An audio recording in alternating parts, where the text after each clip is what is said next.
We are back. The Purpose Playbook is back. Today, we have a very special guest. We're back in the Cheeky Monkey studios and lots of new stuff. We've got a new mic. Yeah, snazzy. Got some new lights. It is brilliant. Fire is still burning. Yeah, Darren's gone a bit big time. He's got some guests he can't talk about, but they're pretty decent. We've just been informed that we're a bit small fry for him now. So and he's got he's got Boss Man written on the back of his shirt now. He didn't have that before. Yeah, he's gone proper big. He's come a long way. It's only been about a couple of months, so yeah. Cheeky Monkey Studios, where you want to be, guys. Yeah. So we are back. It's we've been off for about 3 or 4 months. It's been a long time, mate. Lost some weight. Thank you. You've been training hard. So have you, yeah. Well, I don't know. Not as hard. You've been doing a challenge recently. I have, yeah. I've been doing the 75 hard challenge. Doesn't change your hair from being grey though, does it? It doesn't, mate. No, but you're looking great. I am. So, I think. A bit about today's episode. So, today's we're going to touch on some really sensitive subjects. Today's guest is none other than Richard Williams. We're going to talk about you. We're going to talk about your life. We're going to talk about a lot of subjects that you have never spoken about before. So, one, I appreciate you being here and talking about it. I haven't forced him into it, although he might say otherwise. But let's get going. So, we're going to talk about some new stuff that we're doing that's going on. We sat down and had a chat, 3 or 4 months ago? Yep. And here we are. So, mate, want to talk to you about your early life, your school life, challenges, diagnosis last Christmas that I know you spoke about in other ones. Talk to me about your school life and when you were young. I mean, flipping out straight to the deep end, is it? No, as in what you struggled with in school. Yeah. Okay, cool. This is. Do you know what? I'm a little bit nervous about this podcast. Mate, normally, I'll just rock up to these. And you are just sat having a conversation with your mate. Anyway, all right, yeah. So I guess the answer to your question is I had a pretty shit school life. Now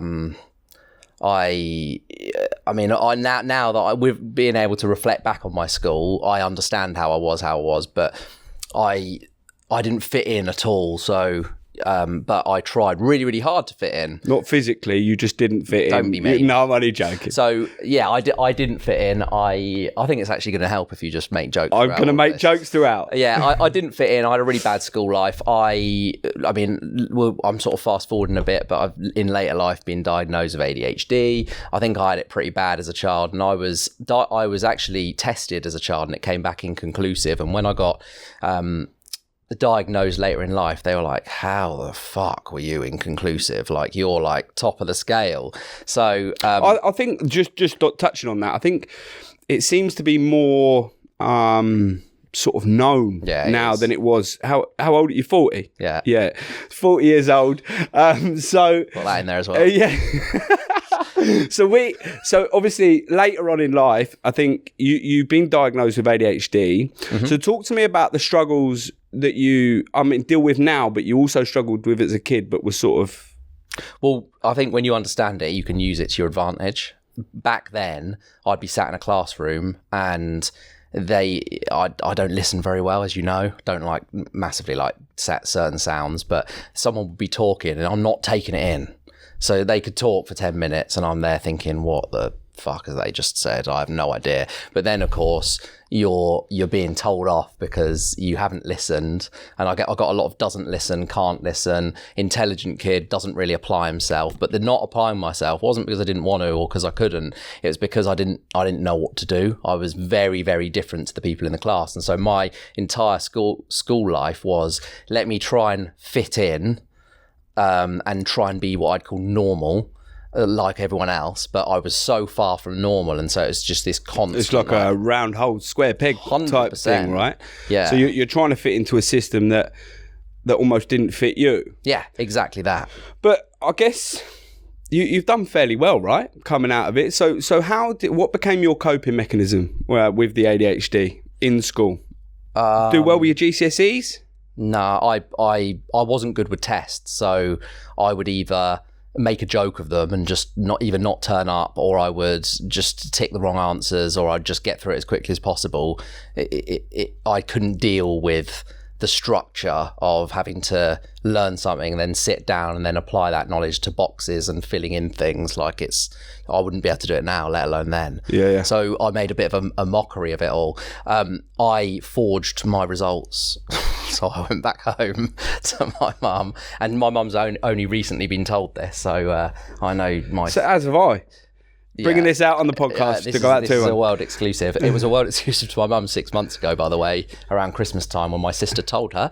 I forged my results. So I basically got the paper, photocopied it with a computer, wrote different results. Wasn't too ambitious with it. I gave myself sort of B's and C's. It's where the creative side started, though, right? And I went home, and I was not fussed by the fact that they made a big fuss of it, and well done, and all of that stuff. So how did your relationship struggle growing up? Like family, friends, everything else. Did ADHD affect any of that? Yeah, I mean, yeah. In my living room, I've got this this picture, and it's like a black lion surrounded by sheep, and I love it because I used to call myself the black sheep of the family, and I used to refer to myself all the time like I had this really nice family. My mum and dad are totally normal, my sisters are totally normal, but I was just always in trouble. Like I was so just different. For clarity, you're not normal, you're your own normal, right? Yeah, well, yeah, but I'm speaking as if I would back then, right? So I didn't feel normal, and I was the black sheep of the family. I had a very low self-esteem, but the crazy thing about it is people who've grown up for me, when I tell them this, they're like, what? Yeah, like you don't come. I mean, look, I know you. I'd say to a deeper level. I think me and you tell each other everything in our lives, right? And I see a low self-esteem over the last few years, and I guess that comes from everything from your past, right? So let's go in to last Christmas. Yes. Okay, because the months leading up to that were really tough for you, tough for people around you. I could see it a mile off. We had quite a few chats leading up to last Christmas, but it was a bit of a turning point for you, right? Because fair to say, you were in a bit of a deep depression, and you didn't see a way out of anything, right? Yeah, so I think I can talk about this now because I understand it more. I wouldn't have been able to back then, but one of the big problems about ADHD in general, but there's more to this story, as I'm sure we'll discuss, but is you get such highs and lows. So because I can work on 6 businesses at one time, or 7 creative projects at one time, and I'm going between things, and I've got tons of stuff on, and I just see it as totally normal, and I can work long and hard and put tons of energy into something, and I can hyper focus, and I don't really need to break, and that can go on for a while. But at some point the human body sort of gives up, and then you go from this ridiculously high level of output to a really sinking low. And so my entire life, particularly later adult life, sort of 25 onwards, I've effectively sort of classified myself, and doctors have as well, as having depression. I'd get real lows, like the lows were bad, and there've been probably 2 or 3 times in my life where it was sort of so bad that I'm lucky to be here, and this was one of those times. But this time it was ridiculous. Like I think it was a combination of a lot of stuff. I think lots of pressure with work. I think lots of things happening.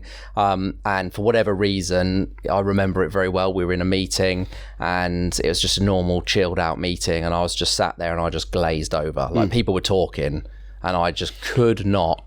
I couldn't talk. You couldn't focus. And it was. I remember the meeting. I remember the meeting.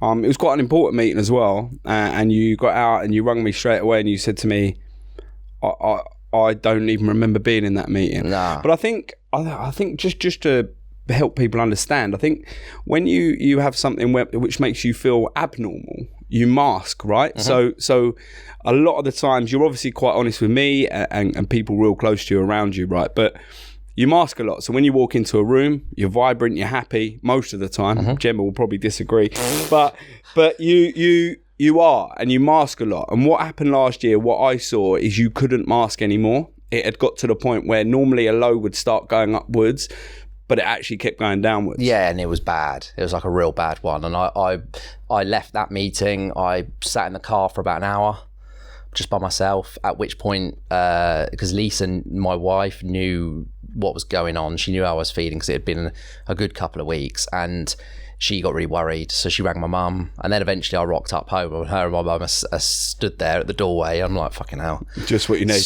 Here we go again. I'm in trouble. And I walked in, I just burst into tears, and I was just like, this is not good. Like, listen, I remember it, and it was tough, right? So from off the back of that, you ended up admitting yourself to a clinic. I mean, I didn't. My mum is a bit. But what I'm saying is, you knew.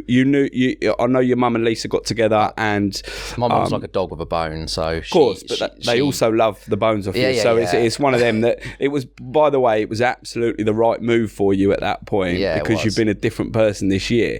But talk to us a little bit about that transition from being that low going into a clinic, because you're quite a proud guy, right? So that was I know not good. I know, having lots of conversations with you at that time, it was tough for you to go and do that. I visited you a few times in there, and you always felt like you shouldn't be there, but actually by the end of it, you were like, I really needed this. Yeah, it was a tough one. Like you would have thought that I would have dealt with it quite well, because I've been fairly vocal. Luckily, I'm ADHD, so when something happens, I'm like, let's overshare with everyone. Like, I don't mind talking about this. Probably why I'm sat here now like a nutter. But I think I really struggled with that because it was Christmas. Well, it was like I think it was like the second week of December. And I remember saying to my mum, like, how long am I going to be here? She was like, as long as it takes. And I just had this dread that I would not be with my kids at Christmas. And so we got there, and it was this really nice clinic. Like, it was lovely. It's like more like a hotel than a flipping hospital. So, but I walked up to this like little room, and I just remember, like, my mum, they eventually just said, like, you need to just leave him, like, let him crack on for a bit. And I was crying for hours, just sitting on the edge of the bed, because it was just like, it just all hit home. So just moving on to that, obviously, talk to us about in the clinic, the work that was done with you, how it helped, because I think there's a lot of people, men particularly, are very, like, I am the worst communicator of emotion, as my wife would tell you. And me. I'm not a good communicator, and I'm not good at putting my stuff on other people, right? So tell me the benefits you felt, and how, because you have improved since that, because you've got a deeper understanding on everything that's going on. Talk to me about what they did in the clinic to help you. Well, I mean, I had some preconceived ideas about what it would be like. Go on.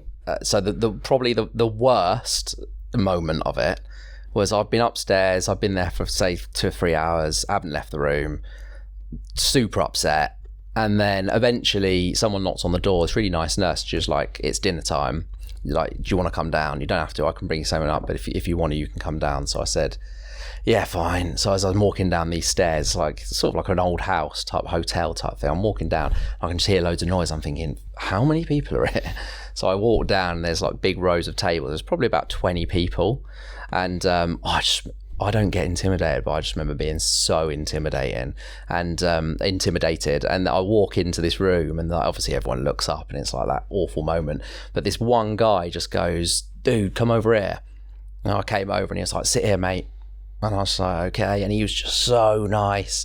And I genuinely, I've kept in touch with him, and I've sent him a few messages, and we've chatted a little bit afterwards, but I still thank him for that day. Like, it was such a small thing, but I just remember just being like this, like, fish out of water, and he just like pulled me in and just was like telling me about how to eat, like what to get, and how you can order stuff. And and talking about that guy in there, I remember you telling me the story about him, like, really successful entrepreneur, right? And he, I think ultimately that made you feel right at ease straight away, because he was basically me, but he lived in Australia and was an English dude. And I say me because really similar in terms of experiences.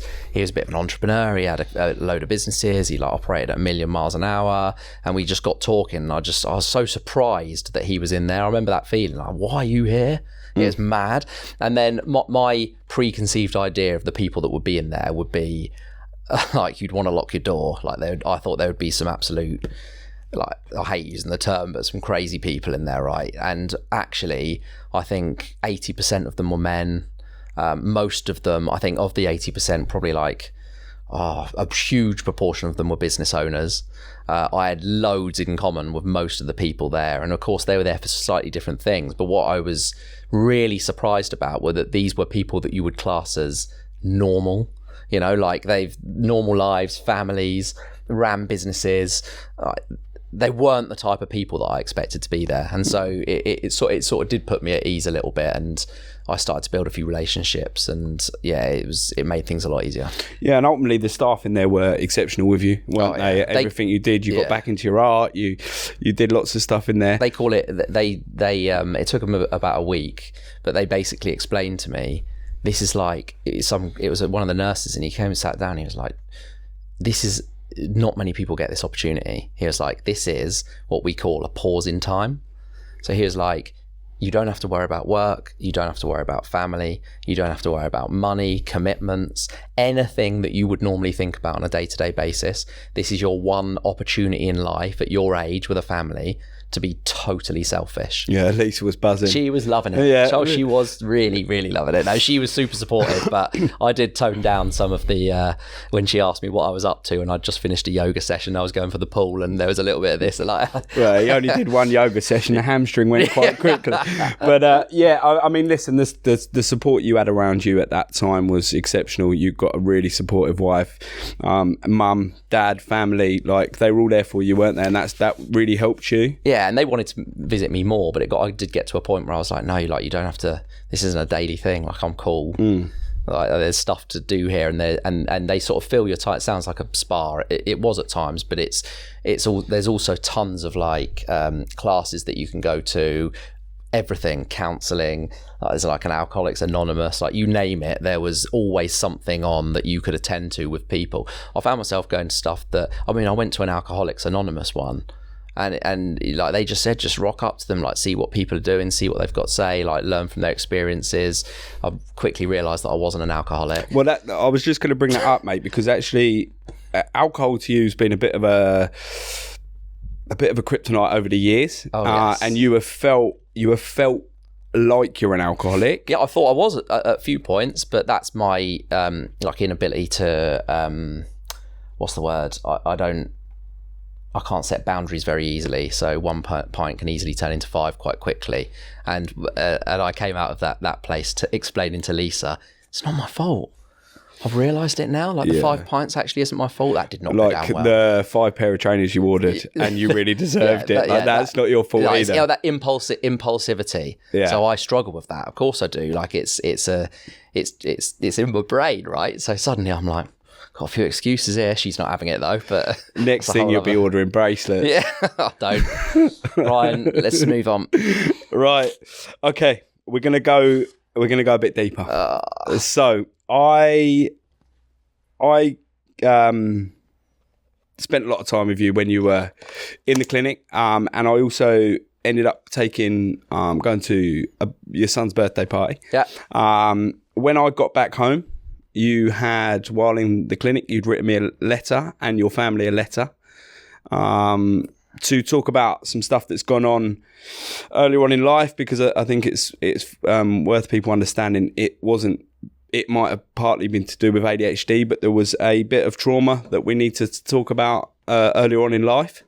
So you wrote this letter for the first time to people you cared about, and we read it. And so if you want to go into that a little bit in terms of sort of the traumas you've suffered when you were younger. Yeah, I mean, we probably don't need to go into detail, but we actually do. But so. So when I was in the clinic, I was getting regular counselling, and I in one of the counselling sessions, it was fairly deep. Actually, I say that there were deeper ones, but I didn't. This one randomly wasn't one of the worst ones, but I can't remember what she said. I was digging my brains for it a few days ago, thinking about it, but she said something. And I don't know what it was. Maybe it's because I was in the environment. Maybe it's like it sounds a bit wanky, but I might have been in a bit more of a safer space. But I basically was talking to her, and she asked me like a real specific question around why I did a certain thing or didn't say a certain thing or something. I can't remember what it was. And for whatever reason, I just basically like fessed up and owned up. And I basically told her that when I was younger, I was abused. And it was literally the first time I had ever said that out loud, ever. I'd never told a single person. It was like pretty emotional, and like even she was crying, and she's a counsellor, and it just sort of came out. And I don't know why it came out. I guess so, like sometimes you maybe just like right time, right place. I don't know, but yeah. So listen, I don't want to go any deeper than you want to go, but I think what's really important about this whole thing is that it's something you kept in yourself for years and years and years, which has caused problems to you, that you obviously the trauma that you've gone through. So talk to us a little bit about what that looked like, if you would. Yeah. So what I guess what's crazy about it is I kept it to myself when I was young. So like I don't know how old I was. I'm going to go with like 6 or 7, probably, like at that sort of age. Yeah, I mean I'm I don't know. I'm trying. There's some things that I don't want to upset certain people. I used to go to Cubs, and it happened there basically. 2 occasions, and on the second occasion, I ran out screaming, and my mum came to pick me up. And I literally ran in the car, and I remember it like it was yesterday. And she ran out and said like, "What's going on? Why is he so upset?" And the person who did it came out and just said that I was being disruptive and naughty, and that I'd got told off. And yeah. You right? Yeah, and anyway, and we drove away, and I don't know why. I don't know why, but I didn't say anything. And well, I mean, I know from hearing a lot of stories of people that have been through it, it becomes a fear and shame as well, and just like blame. Lots of stuff. And like obviously I'm young, so like I don't really know how to process that stuff. And I just felt I never went back, and I just felt like worthless. As crazy as it sounds, even at that age, I was worried about upsetting my mum and dad. Like, and I was worried about them. I should have been worried about me, but I wasn't. I was worried about them and how they would feel, and the shitstorm that it would create. And I think, you add to that the fact that I was quite a naughty kid. Like, yeah, I mean, it's one of those, isn't it? You know, like you're saying, they came out and blamed you for being disruptive, which you probably were in previous weeks or other times, right? So, but mate, I completely understand. Firstly, thank you for sharing it with us. It's horrendous, mate. And like, I don't want to get too deep, but I'm super proud of everything you've achieved, mate, and I know everyone else is. So, mate, that explains almost a lot of your life. You've dealt with that on your own, on your shoulders. You speak about that letter. So obviously, I was in the clinic, and I'd never said it before. So I'd said it this one time, and it's like, it was draining. Like, it was really. I remember it must have been like 3:00 when I had that counselling session. I went to bed that night. I remember they were all worried about me because they were like messaging me, and I was flat out. Like, it had just, that 1 hour had just like taken my soul. And then I woke up the next morning, and I had another session, and she was like, "What do you want to do about it?" And I said, I feel like I've sort of come this far, and I feel like I've caused quite a lot of.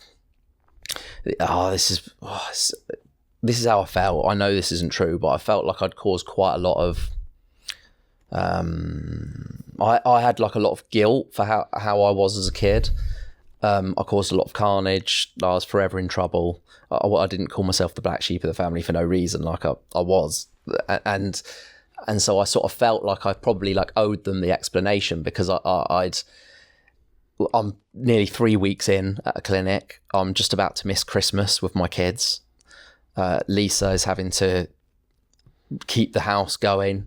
I own 2 businesses, and everyone within those businesses were just phenomenal and were keeping the businesses going. And I must have been a loss because I had big projects on and stuff to do. And I don't know, like I just felt like I owed people a bit of an explanation as to sort of why I was where I was and sort of what had happened. And so I wrote a letter, and I wrote it, and I sent it to the people that were super closest to me, because I just felt like I just couldn't say it. Like if you don't understand how far I've come to be having this conversation, like what are we now? Like nearly 12 months ago, it had never been spoken in the world. Suddenly I'm on a flipping podcast talking about it. So like we've come a long way. Yeah, we have. But at that time, I couldn't face talking about it.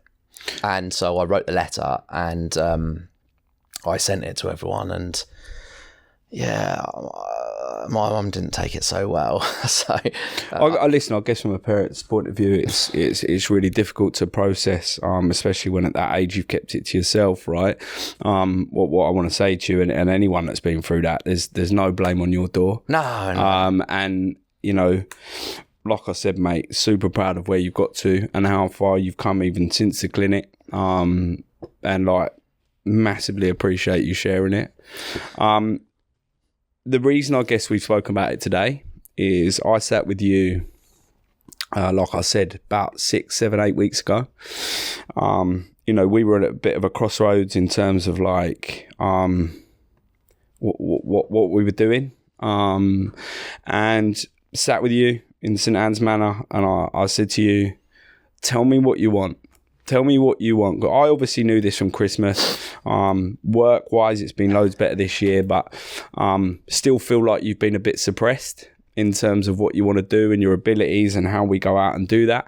So we started talking, and when you started opening up, there was a joy in your face that I don't see very often. Yeah, I'm a miserable fucker. And it's why I love you, mate. But so talk to me about that conversation we had, what the future looks like, what you want to do, because I know a lot of it stems from that story, the ADHD, like everything you've been through up until this point in your life. You got to a point where you want to go and spread your wings and open up and help people that have been in that situation, because there's people going through that exact same thing that feel exactly the same as you did then and have had to carry it. So yeah, I think all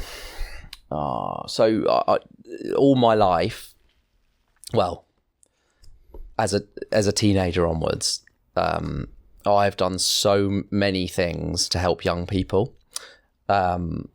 I mean, we could be all day, like the amount of stuff that I could list, and a lot of it's been quite private, actually. Like there's stuff even Lisa, my wife, wouldn't even know that I've done, from giving money to donating paintings to I volunteered at a place with learning, a respite centre for kids with learning difficulties. Like the list is sort of fairly long. And that's how we first met, because I put a shout out and you tell me about a kid that's done amazing and I want to help. Like I've always had that in me. This sounds mad because of what I've just told you, but I didn't know why I had that in me, because I like, you know, you hear about people blocking stuff out, and up until Christmas, honestly, probably for the 15 years prior to last Christmas, didn't think about it once. I blocked it out. I was in like total denial. Whatever happens, I'm in this clinic and it all comes up again. Anyway, we have this conversation, and something that just dawned on me, and it was that conversation. I thank you a lot for it. Is I realised that I want to help young people. Like it's obviously my thing. It's something that I feel passionate about. It's no surprise that I am a director in a business that does alternative provision and care homes and puts kids into apprenticeships. And, you know, it's such an amazing business we've got, Story Group. But I want to, my frustration comes from the fact that I've always been the marketing guy. Like I've always been the guy that runs a marketing agency or the guy that, can build you a brand. And I love that about it because that's a skill set, but that's not a passion. That's something I'm good at. And I've spent my entire life doing sales and marketing, good at it, not passionate about it. I'm passionate about helping young people. And it's like that conversation just sparked something. And I realized that I've just got this purpose and I need to do something about it. And I guess that's the realization that I came to. And then we had a sort of fairly exciting conversation and started building again. Yeah, I mean, listen, I'm sure I will be in your seat at some point. And, I talk about my story a lot. And I guess like hearing it from you, I think as men, we suppress a lot of stuff that we feel and emotions and stuff like that. And I will be sat where you are at some point this season and talk about, how I feel. But I guess the difference with you is you don't talk. People don't really know you. And that was the idea of today, to sort of get to know why, like the struggles you've been through and what you want to do moving forward.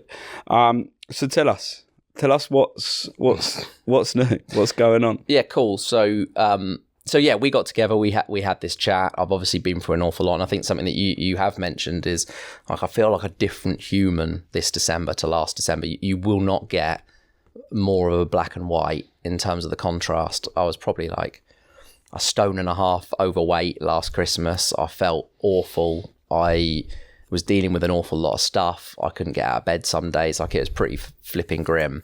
And now I find we're in a really, really positive position. I think that's an awful lot of work has been done personally and also professionally this year. So yeah, how do we help young people? So we've just got this crazy vision.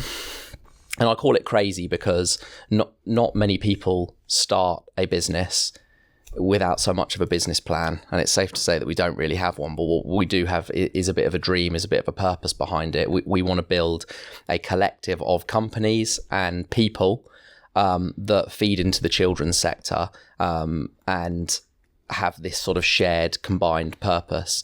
And we've sort of got this fairly lofty goal that we want to impact 1 million kids positively by 2030.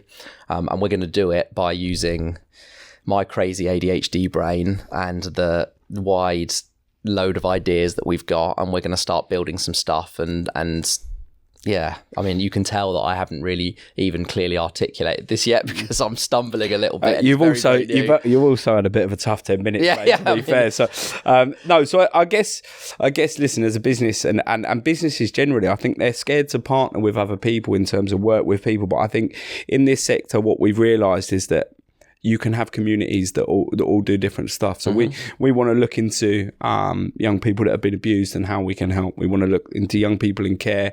We want to look into young people that are just struggling with life generally, right? So moving forward, that's what we want to do. And you know, like I said, we're really driven to do it, and we will do it. So I guess just wrapping today up, like I said to you, mate, it's an absolute pleasure that you've come on and told us your story. I think it's been a tough year for you, and I think I can safely say that I've been at the forefront of all of it, and I'm so privileged to be in your life. I think you're a genius in what you do, and with what you've been through, it's I can't wait for this journey with you, mate. And I really appreciate you coming on to tell the story today because I know how much you didn't want to do it. So this season 2, we are looking to get loads of different people on, slightly different concept to last season. We are going to get anyone who's helping young people or anyone who's got a real feel-good story about life they've been through and how they've overcome certain challenges. Gemma is on it. She's already contacted 5 or 6 different people. She's now typing up her cue cards, which is incredible because I can now read it. Guys, if there's anyone who's listening, watching this podcast and has been through the same stuff, please reach out to us and let us know. And we what's really interesting, mate, is as I've been around, like you never know if people are watching the podcast, right? But I have seen people I have not seen for years, and they say to me, we've seen your podcast, we love it, we love what people are doing. I watched the episodes last night from last season, and like we've had some great guests. Like you look back at all the guests we had in season 1, incredible people. Wrap this up today. Enjoy watching. We will be back. We'll be doing 1 a week. And mate, it's a pleasure. Love you. Thanks for sharing. You too, mate. Thank you. And we'll see you next week. Thank you. Cheers.